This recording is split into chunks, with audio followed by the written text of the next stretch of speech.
So by way of introduction, hi Rose. I came to know Rose many years ago because we were both in the same community, but I was mostly familiar with her art at the time because I think you were off at school. She did designs on banners and covers on booklets, and I always remember that she had this wonderfully creative and very distinctive style.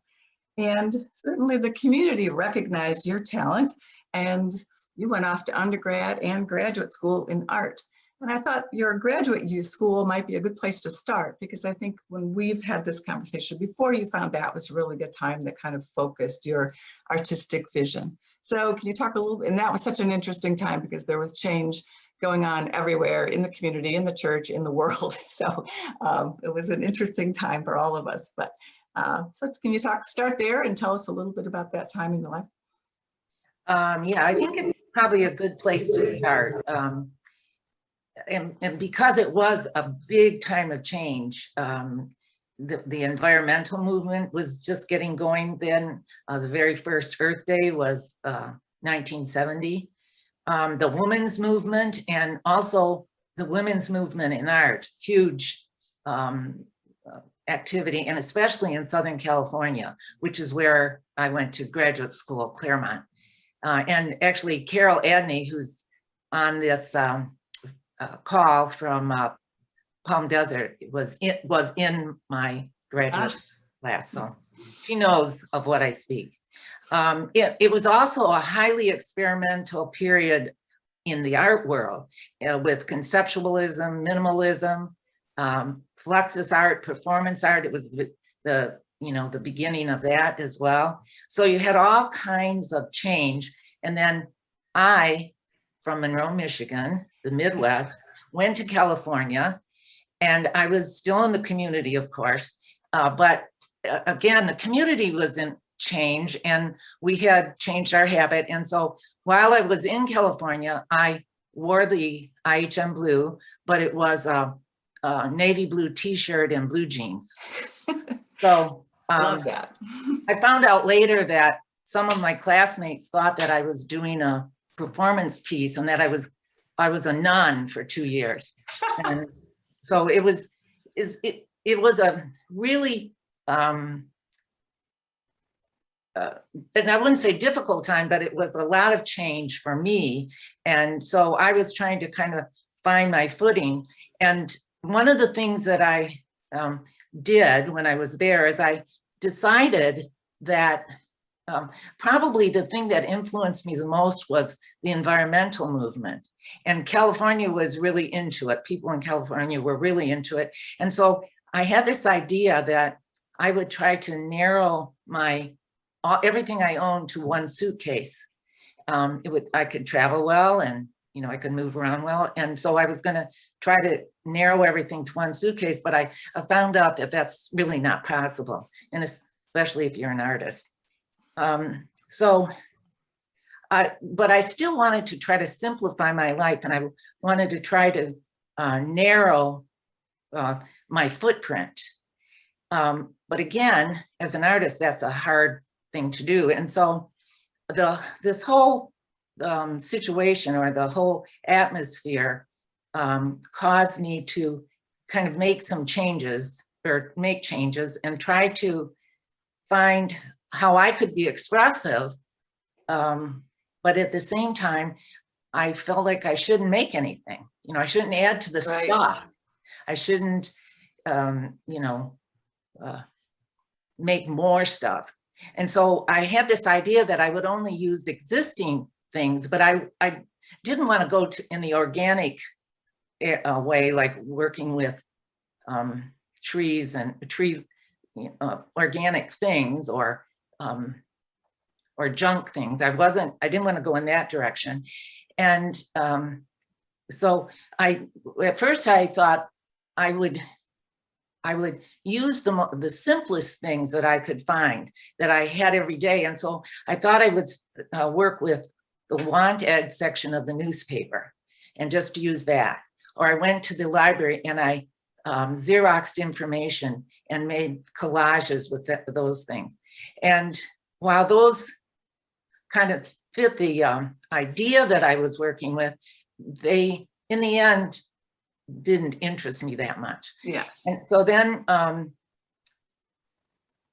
when I, one of the things, oh, I know, I decided, okay, I'm just going to help people. I'm just going to work with concepts or ideas that other folks were working with. And so if somebody wanted to paint a room, I would help them paint a room. If they wanted to build something, I would help them build it. And while we were at the paint store, I started looking at paint chips. And I realized that, you know, my background, because my name is Rose and my initials are red, that somehow I felt reflected in these paint chips. And so that's basically how it started, that I started collecting paint chips, and I decided that I could use them as a form of expression. They already existed. I wasn't making something else. I was just using them. And I found when you look at paint chips, and one of the things I found later is that you could buy Fandex, you know, so you'd have all the paint chips. When I started looking at them, I started to reflect on not only the color, but also the title. And the title somehow of colors was as interesting to me as the color itself. And so some of my favorite colors were a purple called Eden Sting, a color called Infinite Grace. That was also another purple color. An orange called Cheeky Orange, and Mystical Grape, Retro Rose. And so it just, this was, for some reason, I really connected with this and it meant something to me. So then I started collecting paint chips and trying to work with them. In the end, I didn't really do a lot of color chips while I was at Claremont. I ended up, my MFA show was really collaged images from Xeroxed information from the library. But well, I was just going to say, it seems to me that that really started your fascination with found objects. You're not creating things, but you're finding things. And then the synchronicity, both with the color chip and the title and the various things that you've put together. Is this a good time to show your first image? Yes, well, okay, let me just say before you show that. So jump ahead 15 years, because these things don't all happen at once and life goes on, but jump ahead 15 years and I had finally figured out what I wanted the format to be for these pieces of things that I collected. And so it's that when, about 15 years later, that I started doing what I call color portraits. So you can show one. Okay. Totems too, I like that. Color totems.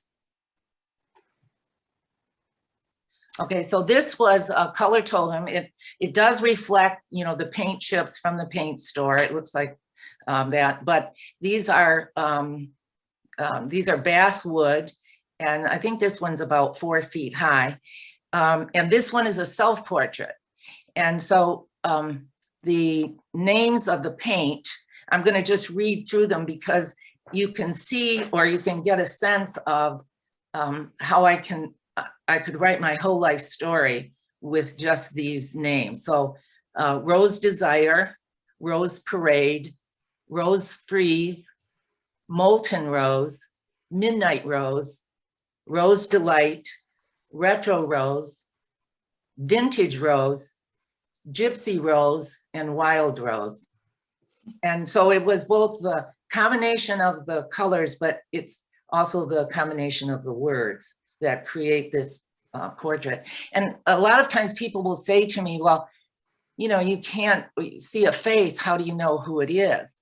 And my answer to that is, when you see a face, you don't know who it is unless you already know the person or somebody tells you. So my hope or thought is that in looking at this portrait of words and color, you can figure out who it is. It's certainly clues to who they are and what they're interested in and what their makeup is. Yeah. So you have this, do you want me to go there? Yeah, so this was the second one. Now I have done, over the years, I've done a number of portraits of people, color portraits of people. And I feel like these, that color in a paint store, color, the way we use it in paints, is kind of like the domestication of color. And color is something so much bigger and more wonderful than the paint on your wall. It has to do with light. It has to do with how we see and experience things. And color has an emotional quality to it as well. And so color is so much more than a paint chip. And so I feel like in this process, I'm reclaiming color. I'm giving it more, helping us see the meaning, right?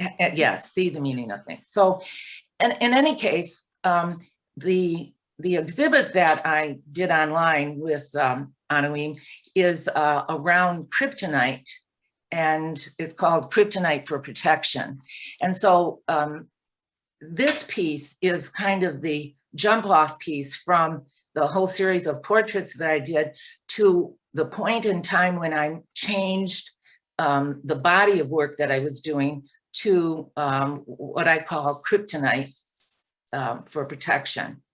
And so, but this was the in-between piece. And this was a portrait that I did of a teacher that I had in California.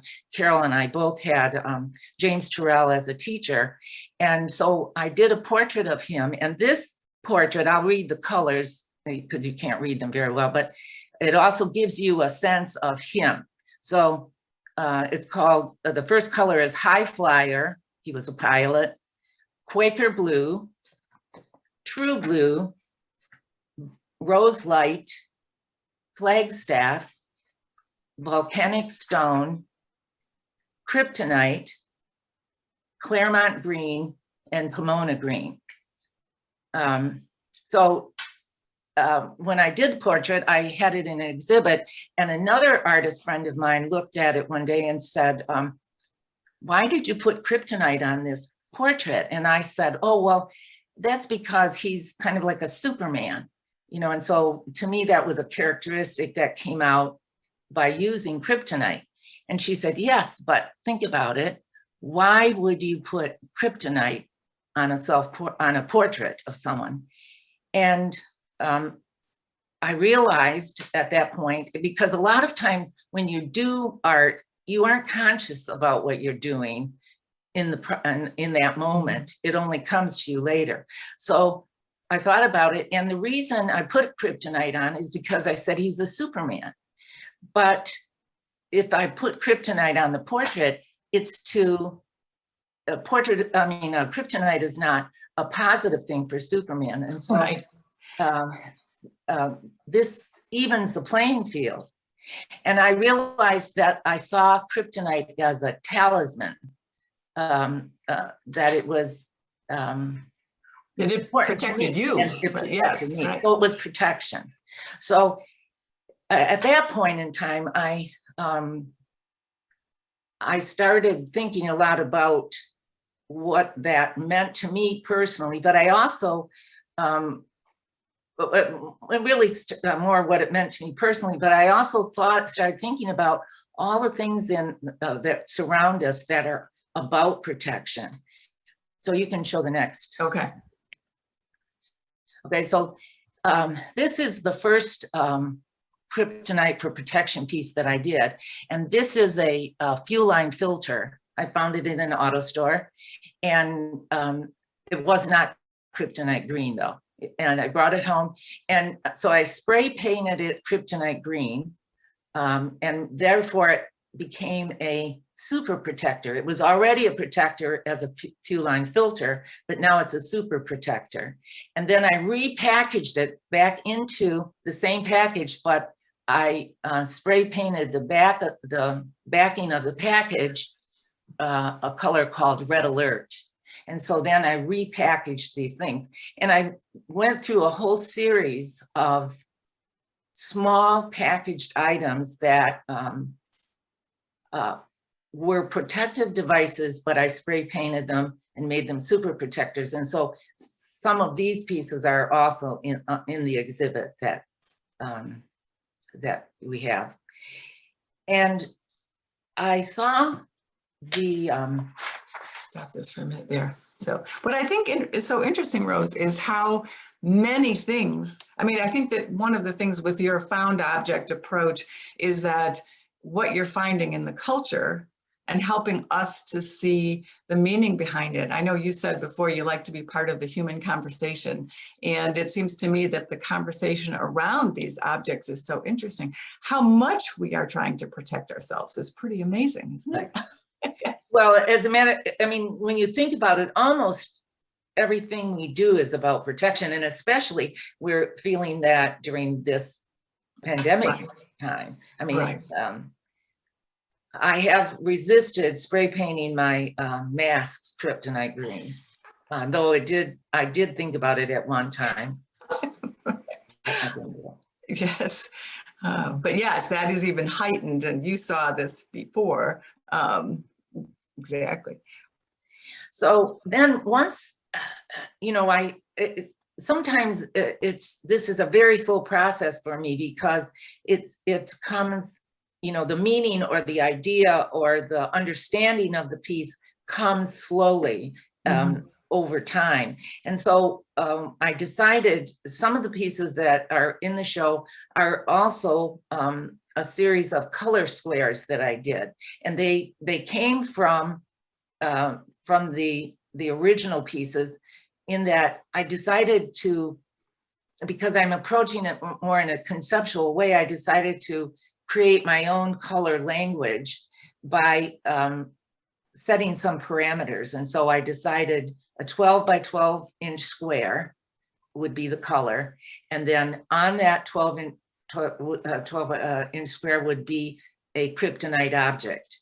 And then at that point, it's really about, it's kind of using these pieces as a way to sustain reflection.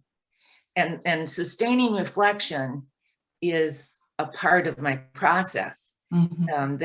So they don't always happen quickly. And what I also like to do is allow for chance or synchronicity to take place. And so over the years, as in doing these, I have many examples of synchronicity, but I want to tell you just one story of synchronicity, so you know what I mean about color and synchronicity. And this happened many times when I work with color. So I did a series of portraits of my mother and my father that were billboards. And my mother was born in Blissfield, and so I did her billboard in Blissfield on the side of an art gallery. And I had a whole series of colors that described her life and herself. And her name was Doris, and I was looking for the color Doris. I thought I might be lucky enough to find one, but I couldn't find one. The only thing I found was a color called Doric Rose. And I asked my mother if that was okay. And she said, well, when I was young, I had some friends that used to call me Doric, so Dork. And so I don't really know if I like that, but you know, yes, whatever, go ahead. She would never have stopped me. So for some reason, I decided to do some more research on it. And I found out that Doric comes from the people of Doris. It's a Greek word, and it's related to the Doric columns, and that Doric rose means rose of Doris. It's and so I actually had unwittingly found Doric Rose, but later, after I was finished with her portrait, a couple months later, I did find a light purple color that was called Doris.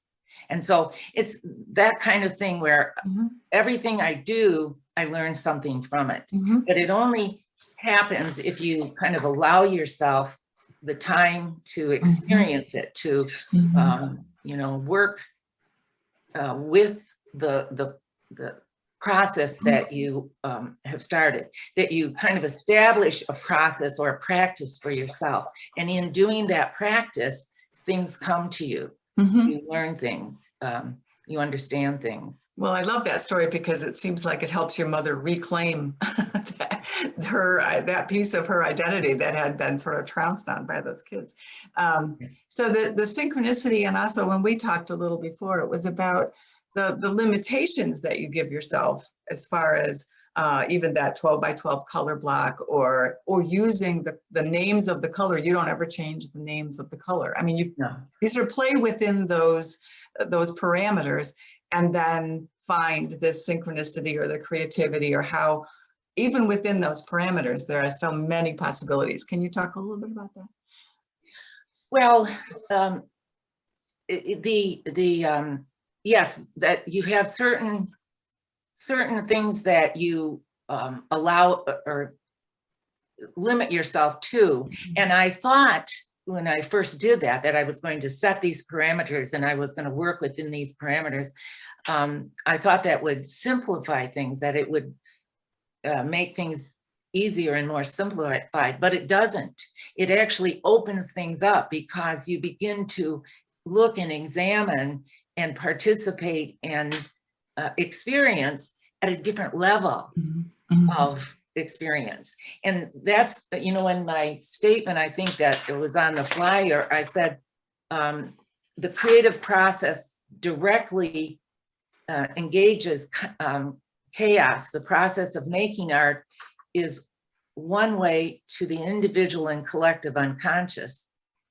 And that it's like a doorway to that. And narrowing the parameters, I think is probably very much like meditation, is you narrow the parameters of where you are, and you reach a new level of understanding of where you are. And sometimes we just have too many choices. So this keeps us focused and deeper rather than all over the place, right? Exactly. Yes. Yeah. We've got a couple more to show, and then we have some other things to talk about. This one. Okay, so this is an example of the 12 by 12 inch square, and I spray painted this a kryptonite green. It has a shelf attached to it, and on the shelf is a travel kit that's kryptonite green, and it has I think a brush, a comb, and a toothbrush and toothpaste in it. And again, it's it's this idea we can't go without the essentials. We need the essentials, and so even in traveling, we put everything together so we have the essentials. And one aspect of this particular piece that I like is it's a part of a series of things that happened when I started going to dollar stores to look for objects. And what I found, and I don't know if it just happened when I happened to start looking, or if it had been going on before, is that kryptonite green was very popular, and there were hundreds and hundreds of kryptonite green objects, and a lot of them were, in this case, like this, protective, that I would put in the category of protective. And so it gave me a lot of fuel to work with, a lot of things to choose. And some things, like with this, I just like the shape of it and the how it looks, as well as its use. And we don't have time maybe to delve into your Paris, but I just thought that was so interesting. Anybody who's been to Paris will remember that kryptonite green is everywhere, and you have an exhibit about it. I know that. Speak about that a little bit. I just was shocked at how many things are green in Paris. I mean, well, the guys... and the interesting thing about the kryptonite and green is it's all about protection. It's their sanitation system. Right. So all their trucks, all their bags, plastic bags, all the push brooms, Their vests, everybody's. Yes, clothing, it's all kryptonite green, and it's all about protection. So Yes. the piece is called Protecting Paris, and my theory was, or my idea behind it was that somehow somebody in France understood the role of kryptonite and decided that they would establish the sanitation system Well, even without the name, I think this is such proof that color has some meaning to us on some level that we're not aware of. But somehow to everybody, even in France, this green means safety, protection. We're going to hold things in, all of that. Yeah. Right. And even during this time when I was looking for kryptonite things, Windex made a new version of Windex, and it was kryptonite green, and it was for antibacterial protection. So yeah, and so you'll see a lot of antibacterial soaps and things in kryptonite green. it's kind of amazing. Wow. So we've talked a little about your artistic process. I think this next one is the goddess. Are you ready for that one, or do you have more to say in between? No, that's okay. All right. So talk a little about this one. Well, you had asked me about my spirituality, you know, how does my spirituality relate to my art and all of that. And I realized, or my thought is that I don't separate art making and spirituality. It's not a separate thing for me. It's all a part of the same thing. And that's why I think I see it as sustained reflection and allowing for chance and synchronicity. So this particular image, I belong to a ritual group, and years ago, we passed around a book on the goddess, and it was called The Heart of the Goddess. And in it, there probably were 50 images of goddess figures and stories about goddesses. And as I was going through the book, this is the one that just like grabbed me. And this is the goddess Aditi, a Hindu goddess of the void. And she is about abundance and the creative power. And what I love about this piece, besides the fact that it's very unusual, is right in the middle of this dark space it looks like two eyes, but they're not really eyes, they're hooks. And I just love the idea that you create something, and no matter what it is, you create it and you hang it in that space. And the idea apparently is that the image of any of her manifestations can be hung from the two hooks in the central empty space, just as we project various forms of reality into the ultimate void. But the idea that what comes to us comes out of the void, and it can be both good and bad and happy and sad. It's just everything, and we work with that. So so this particular image has always meant something to me. And then I also know that artists learn what they think about their own work and what they understand about their own work by getting feedback from other people, by talking with other people and hearing what other people have to say and what they did or didn't get from what they from the work that they're doing. And a few years ago, I was a part of a show at Oakland University called Cathartic. It was around the Cathartic Circle, and Dick Goody, who works at Oakland, was the one who curated the show, and he wrote the catalog.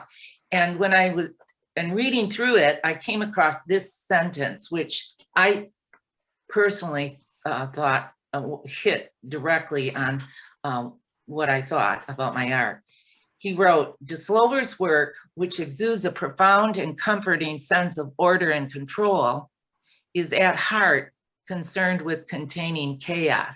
And And I thought, yes, that's exactly it. I realized that, you know, that I have like these strict rules around the paint pieces. But I do feel that that pursuing them and looking at and reflecting on them opens, gives you a glimpse of the bigger picture.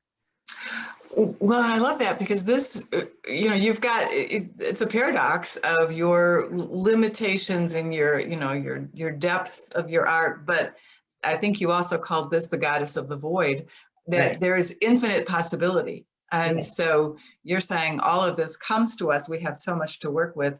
And I think you choose these pieces. And then I love the fact that you don't always know. And I think that's really true as a poet or as a writer or as anyone. You don't know the meaning of your work. Right. Hello.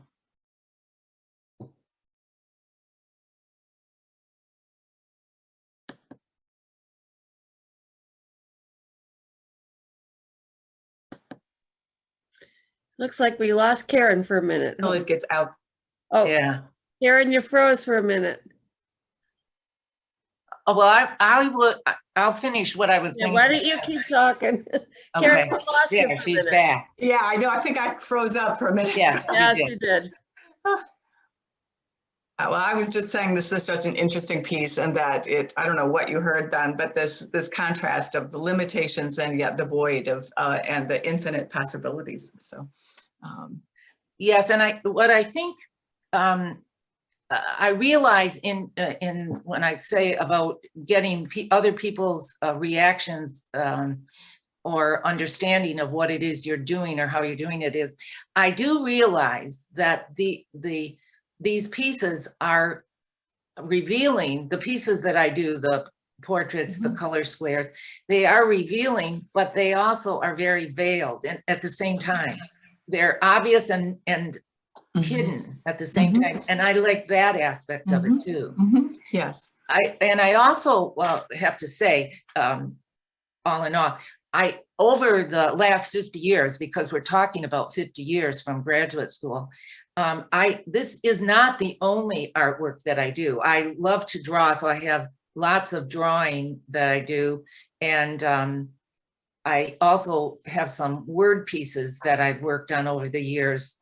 So this is not the singular expression that I have. And I don't think many artists have only one singular expression. But there's been something about the through line of the color and the conversation that has gone through your work.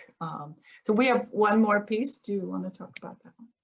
Oh, and these are two more of the color squares. I put them together just because of they have kind of a religious theme in them. But to me, the humor is also an important aspect. So this is Mystical Grape is the name of the purple color. And I found a nightlight of, I think this one is the Blessed Virgin, but I do also have the Sacred Heart. And I spray painted it kryptonite green so that it protects, double protects. And then the piece next to it is called Infinite Grace. The color is Infinite Grace, and the rosary is a plastic green rosary. And I've always felt that, I don't know exactly what the word I would say, not just humor, but the contrast between the quality of a plastic nightlife or a plastic rosary and the importance of what we place in those objects is always an interesting play. But at the same time, as I point at these as moments of humor, they still have significance to me as well. And I have a nightlight at night. So it has, as with all things that we deal with, they have both the serious and the, whereas, there's two sides to the experience. And I have to admit, I'm puzzling over the mystical grape a little bit. I'll have to think about that. What makes this grape mystical? I love it. Okay, thank you. I have a couple more questions and then we'll open it up. So mentors, I know that a lot of us who are in the arts or aspiring think about mentors, either being one or having one. Can you talk a little bit about the importance of mentors? Well, I do think that mentors are important. I think, but I think artists mentor each other, especially as you move along. I mean, early on, there may have been teachers or people, but really artists mentor each other. And so it's always helpful to me to go to someone else's studio and see their work and talk about it, and for them to come to my studio and see their work. And of course, that's been one of, and we go to a lot of art openings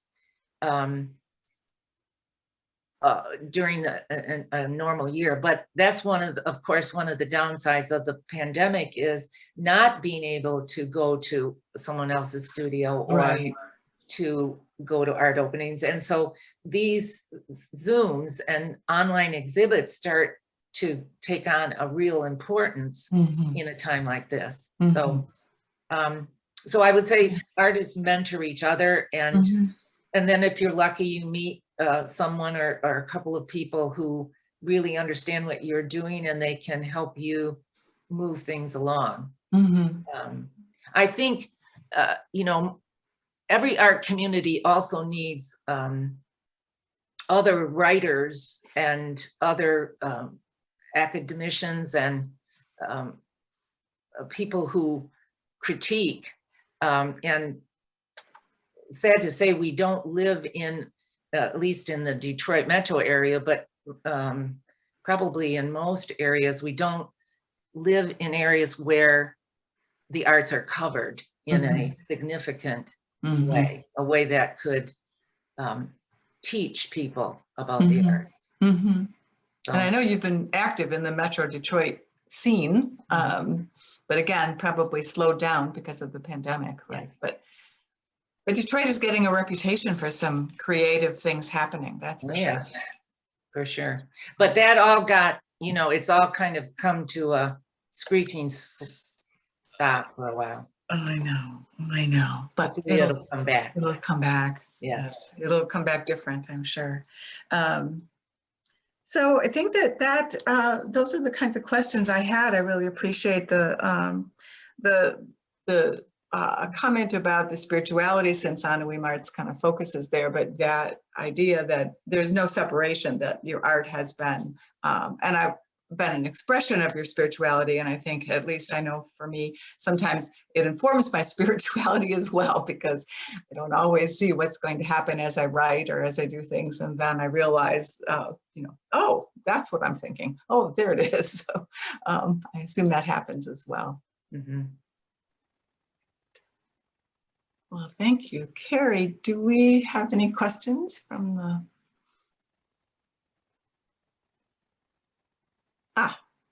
Does Carol? Oh, yeah.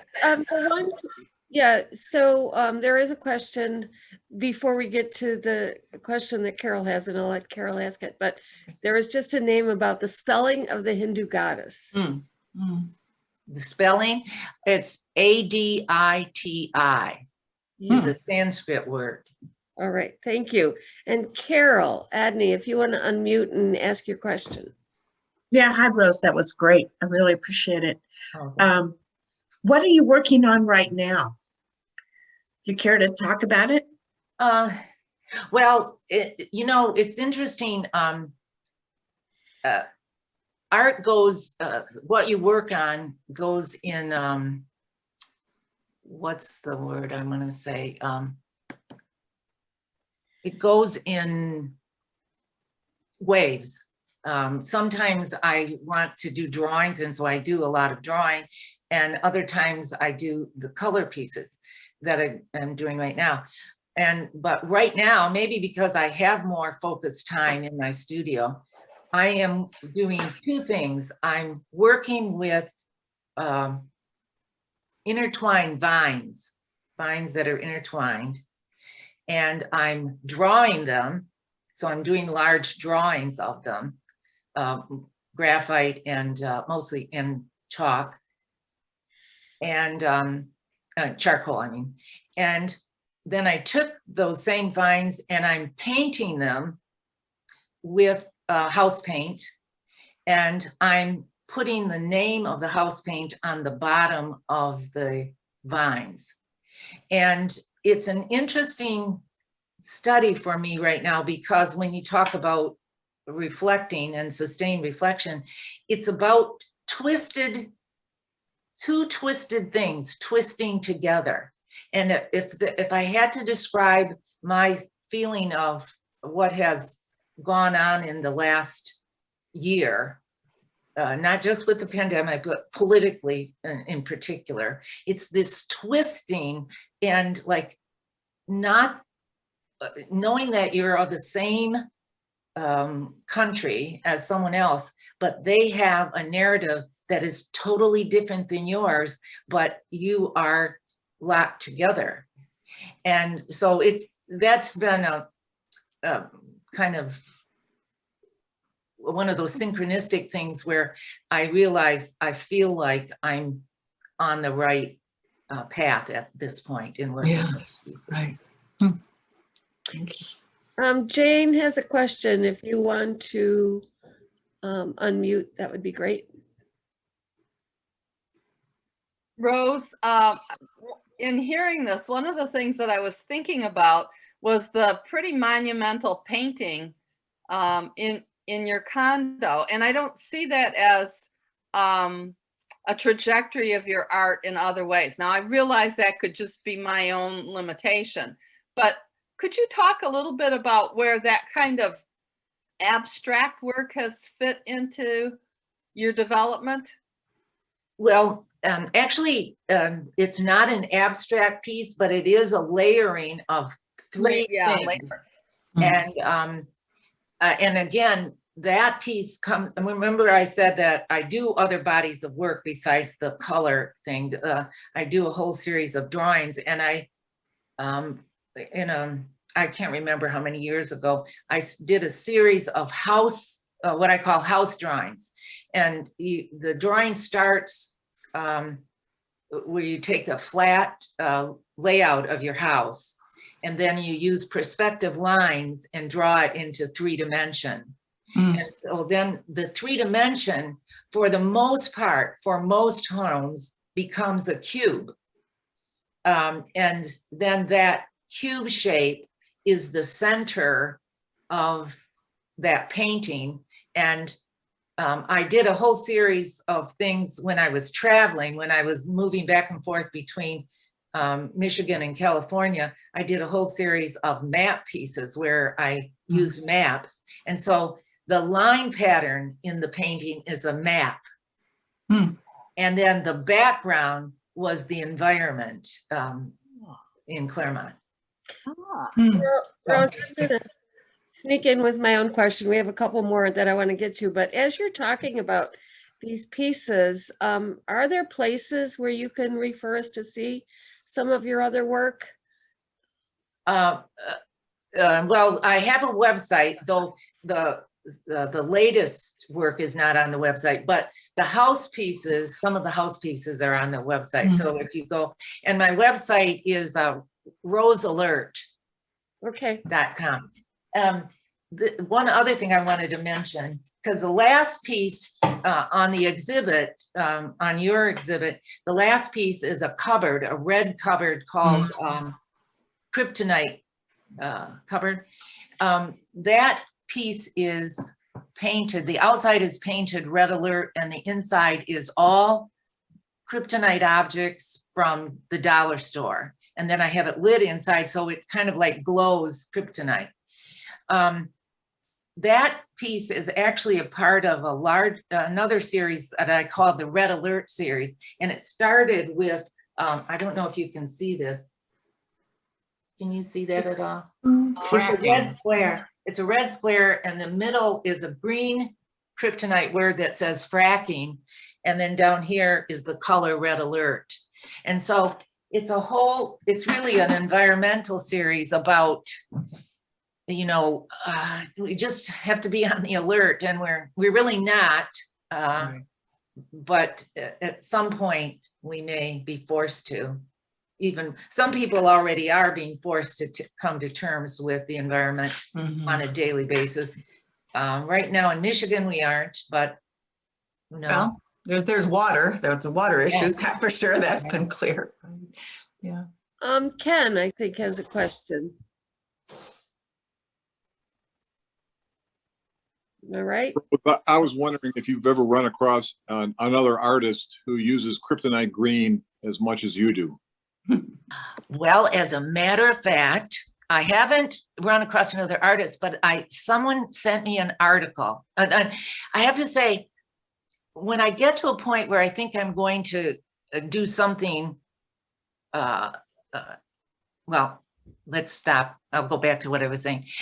So somebody sent me an article about this woman in New York, I think New York City, who is, I think she's probably now in her 60s or 70s. Everything in her life, everything she wears, her entire house, everything she uses, everything is kryptonite green. Oh gosh. I think she might even wear a kryptonite green wig, or she colored her hair. And I looked at it and I thought, okay, well, there's something I don't have to do. Because I did, early on when I was doing right after Claremont, early on, I decided that everything I would wear would be rose or rose colored or red. And I would only drink rosé wine, even though I hate rosé. I would only wear rose perfume, even though I hate rose perfume. And for about 3 years, that's what I did. And then finally, every gift I got for Christmas, my birthday, anything were from other people, were all rose things. And this went on for about 3 years. And then one time my niece, who was about 7 or 8, for my birthday, she gave me a pair of blue earrings and said, "This is enough." Out of the mouths of babes. This is enough. And gave me blue earrings. And so I said, well, okay, I can. Well, maybe change it. sometimes those parameters get too narrow, right? Well, yeah, sometimes. I mean, and I'm not a true conceptualist because if I get bored or tired, or if I don't like something, I eventually stop it. You know? Yeah. Whereas a true conceptualist, will go down with the ship. Oh. That makes Arlene, Arlene, you have to unmute yourself. Sorry about that. As you were talking, I was thinking of my own experience as an artist, and the process is highly intuitive, and yours seems much more rational. Am I correct in thinking that, or how would you? It only appears to be that way. No, it's totally intuitive. And that's why I think it moves at a fairly slow process in ways. And it does require a lot of reflection and intuitive. And in fact, that's how I know I'm going in the right direction, when something clicks. Okay. Something synchronous. I have so many synchronistic stories that I could do a whole thing just on that. But if you allow yourself to receive, you will receive. When we talked earlier, you talked about establishing a practice, that sometimes the ideas come like that and other times they don't. Right. And I also liked the part about cleaning your studio first. Can you just give us a little update on your process, how that works? Well, I think, first of all, you do have to have a studio. You have to have a space that you set aside and you work in. And sometimes when nothing seems to be coming, or I've been distracted with other things, and so I don't do it. The first thing I do is go to my studio and start cleaning. And inevitably, I will start working on a piece. And in fact, the Kryptonite cupboard, which is in that show, is a cupboard that I got now probably 30 years ago from a Carmelite convent. And I had it in my studio, and I just used it to store stuff in. And I had it in my studio for 20 years. And a few years ago, my studio was at Mary Grove College. And a few years ago, I had to move out of that studio. And so I hired a student to help me clean, and we went to clean. And as we were cleaning, I looked at that cupboard and I thought, I know what I can do with that. And I started working on that piece, and he kept cleaning because and that's how the piece came about during that time period. So you have to be open to the inspiration as it strikes you. 'Cause Yeah, you it's don't kind of know. like all of a sudden you think, oh yeah, I had that idea. That's the other thing is, you get inspirations, you see the makings of the whole world one day, and then the next day you forget what it was what your inspiration was. What was that? It's true. Hey, how do we ask a question? Sheila? Yes, Yes. how we ask a question. I Okay. have a couple more in the list, and then we'll go to you for a question. Okay, So, and then we'll call that at these 3 questions. So we've got Okay. 2 more, 7. and then Sheila's question. This is a question from Pat Chargot or Pat Chargot. Do you want to ask? Pat Chargot, yes, hi. My favorite series of roses, as she knows, is her spirals. So I think she started drawing spirals in the 90s, and some of them are just incredibly complex drawings. They're just so beautiful. And she did a lot of them, but she hadn't done them in a while. And now I just recently saw the first Twisted Vine piece, and it's a spiral. So I would like her to speak about the connection between her particular, really like this beautiful obsession with this archetype. You know what a important archetype spirals are, and her spirituality, because the spiral is a tremendous spiritual metaphor. So I'd like her to talk about that, please. Well, so that is again a part of the drawing that I do, and that whole period, which was several years, I just drew in black and white. So again, totally removed from the color thing. And again, I always start in the concrete, and the concrete was a spring about 4 inches high, fell out of my office chair at home. I didn't know that. The chair was broken. I've never So heard. I contacted the manufacturer in Canada, and he sent me a whole new thing for my chair. And so then I had this spring, and it was about this time of the year, spring of the year. And so I thought I would start drawing it. And I started by drawing a large realistic drawing of the spring. And then from there, I started letting loose, letting it go. And the interesting thing about drawing that is very different from working with the painted squares is that in drawing, it's like, I'd say it's like turning on a TV. You turn something on and you learn as you're drawing, and I have no idea where the information is coming. It just comes. And I know things, and I know it, I know. And then I start and look it up to see if I'm right. And yeah, that's true. I find out, oh, that is true. There is something like that. But the thing mostly I learned about the spiral, and in terms of my spiritual life, is with spirals, they go up and they come down.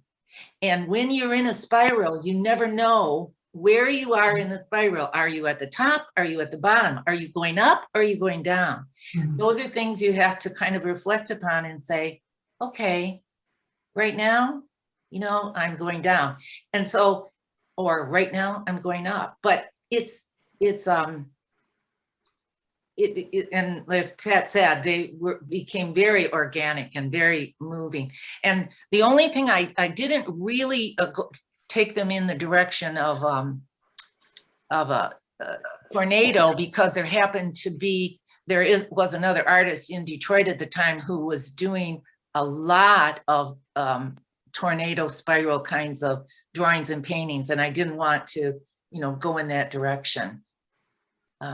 Interesting. Yeah. Jane, you had a question about urbanology. Do you want to ask that question? Who was that? It's urbanology, I think, is probably really significant to some of Rose's colleagues from Marygrove because it was such a major contribution at the time. And in the spirit of sustained reflection, Rose, can you look back at urbanology and see where it has flowered? Well, urbanology was a project I did with another faculty person from Center for Creative Studies in Detroit. The two of us got together, Doug Aikenhead and myself, and we wanted to do something to reflect the urban experience, the artist and the urban experience. And so we did it. We got 12 or 15 galleries to all come together in the month of June. And we had to jury the whole show. So we had about 150 artists participating. Wow. And we also created a catalog. Now, I would say that probably, this was back in the 80s. I would say and it was a major thing to do. And we learned a lot about other artists in the city and what they thought, but about the urban experience. And because we were in an urban area, it was possible to do it. So all of those things kind of played into it. Today, if I did it, the group of artists would look totally different and the catalog would look totally different. And I'm not sure if that's because I wasn't tuned in enough to the African-American community at that time, or if the African-American community has developed in such a way that they have a strong voice in the city today. It's a combination of things, but the catalog and the participants would be totally different today. Interesting. Yeah. Carrie, I think we have one more. Is that right? Sheila. Yeah, hi. Peggy's here, and Pat Chargott and I, we've known Rose since the 1960s. And I thought when she was talking about the kryptonite, because we were working on the Equal Rights Amendment and of course, civil rights, but the kryptonite, we used to talk about it as protecting women being independent, women being protected by the kryptonite. So she's got her kryptonite earrings on today. So I associate her kryptonite always with women's power, really. And she didn't mention it. I was kind of thinking she might, but I felt always that had a big impact on all of us with the kryptonite. Well, you know, my husband, whose name is Art, and some people thought I only married him for his name. I never took his last name because his last name was Spears. And I said to him, I could take your last name, but it would destroy my identity, which is R-E-D. Right. And I would have to become a little more fierce if my last name was Spears. And so he was okay with me not doing it. But in any case, he never could understand the whole kryptonite concept, because he said Superman was a good guy. Why do you want to put kryptonite against him? And I said, it's not about the comic book Superman. It's about the Uberman. It's about powers that try to overpower. And when you're in a situation where you're overpowered, then you need kryptonite. Did he get that? Yeah, but he still was wanted to defend resistant. Superman. Yeah. I certainly get that. I think that kryptonite, I think you said that earlier, kind of evens the playing field. Yeah. You know, when you've got It's somebody. about evening the playing field, right? Yeah. And So it's Patricia, not just it's both for men and women. It's not just for women. Right. I was just saying, still working with Rose. She was her student, and now she's still working with Rose as a mentor. Ah, Charga. I'm It's not cool. surprised. I'm sure Rose has mentored many students along the way as well. Thank you all for coming so much. This was a very enjoyable afternoon. Thank you, Rose. We really appreciate your retrospective. I know it gave you a chance to kind of look back over your work. Exactly. And I know you've said a few times there are other pieces, but you had to select something that would fit in almost an hour. And so I really appreciate that. Excuse me, a couple things. So